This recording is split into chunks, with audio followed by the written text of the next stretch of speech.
Ringkasan membaca Alkitab. Shalom, kami tim GSKI Holy Spirit memiliki grup membaca Alkitab setiap hari di WhatsApp. Bagi saudara-saudari yang memiliki kerinduan untuk membaca Alkitab dan tergabung dalam grup agar bisa sharing firman, dikuatkan agar dapat rutin membaca setiap hari, saudara dapat tergabung bersama di grup ABA, Ayo Membaca Alkitab, dengan kontak kami melalui deskripsi di bawah ini. Ringkasan Alkitab ini diambil dari buku The Illustrated Bible Handbook, pendamping studi Alkitab sehari-hari karangan George W. Knight, terbitan BPK Gunung Mulia. Ayub 19 ayat 1-29. Tertangkap jala Tuhan. Insafilah bahwa Allah telah berlaku tidak adil terhadap aku dan menebarkan jalanya atasku. Ayub 19 ayat 6. Burung-burung dan binatang-binatang lain sering terperangkap dalam jala.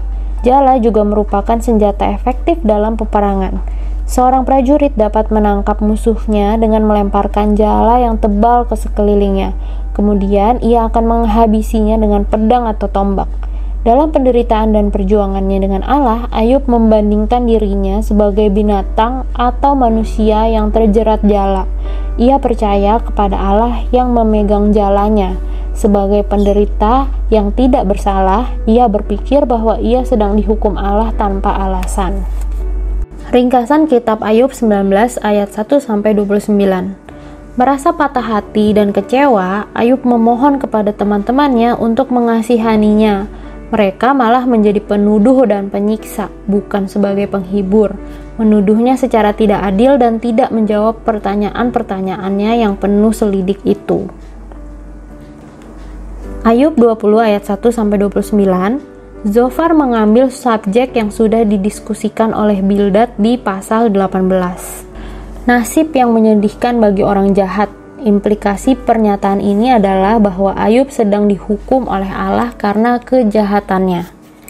Ayub 21 ayat 1-34, Ayub setuju dengan Zofar dan yang lain bahwa orang jahat harus dihukum. Tetapi ia menekankan bahwa orang seperti itu justru sering makmur dan kaya dalam hidup ini. Ayub 22 ayat 1-30. Elifas meningkatkan serangannya kepada Ayub. Ia menuduhnya berdosa secara serius, termasuk menekankan orang miskin. Pidatonya menandai putaran ketiga dan terakhir dalam perdebatan antara Ayub dan teman-temannya. Putaran ini berlanjut hingga pasal 26, dengan jawaban Ayub kepada Elifas. Pasal 23-24, pidato Bildad ketiga kepada Ayub pasal 25 dan jawaban Ayub kepada Bildad pasal 26. Ayub 23 ayat 1-24 ayat 25. Ayub berharap bahwa ia dapat bertahan dalam hadirat Allah dan menunjukkan kasusnya langsung kepadanya. Ia protes bahwa hidupnya tidak adil, bahwa Allah kadang-kadang justru menghukum orang benar dan menghadiahi orang jahat.